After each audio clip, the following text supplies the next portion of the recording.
ఓ వ్యక్తి వంట gas cylinder book చేశాడు. సిలిండర్ వచ్చింది. ఇంట్లో వాళ్ళు వంట చేసేందుకు స్టవ్ వెలిగించారు.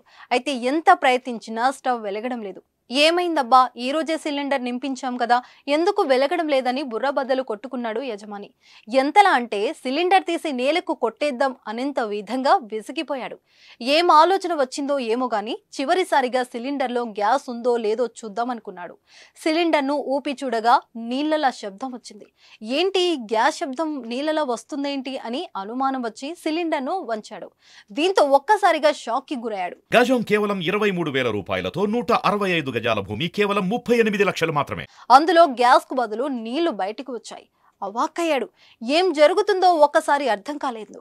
సిలిండర్లోకి నీళ్లు ఎలా వచ్చాయి అని అయోమయంలో పడ్డాడు. దీంతో బాధితుడు వెంటనే గ్యాస్ సిలిండర్ను పట్టుకొని మొయినాబాద్లోని ఇండియన్ గ్యాస్ ఏజెన్సీకి బయలుదేరాడు. అక్కడికి వెళ్ళగానే బాధితుడు ఏజెన్సీ సిబ్బందిపై ఒక్కసారిగా ఆగ్రహం వ్యక్తం చేశాడు. సిలిండర్లోకి నీళ్లు ఎలా వచ్చాయని ప్రశ్నించాడు. ఏంటి, ఏం మాట్లాడుతున్నారండి, సిలిండర్లోకి నీళ్లు ఎలా వస్తాయి? సిబ్బంది సమాధానం ఇచ్చారు. అయితే ఇది మీరే చూడండి అంటూ ఏజెన్సీ వాళ్ళ ముందే సిలిండర్ నుంచి నీళ్లు వస్తుండటానికి చూపించాడు బాధితుడు.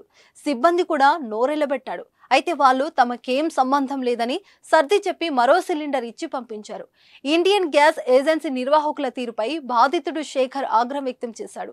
గ్యాస్ సరఫరా చేసే వాళ్ళు వినియోగదారులను మోసం చేస్తున్నారని ఆరోపించాడు. తనకు జరిగిన మోసం ఎవరికి జరగకుండా సంబంధిత అధికారులు చర్యలు తీసుకోవాలని డిమాండ్ చేశారు. సరిగ్గా వారం కిందట వరంగల్ జిల్లా వర్ధనపేటలోని ఇదే సీన్ రిపీట్ అయింది.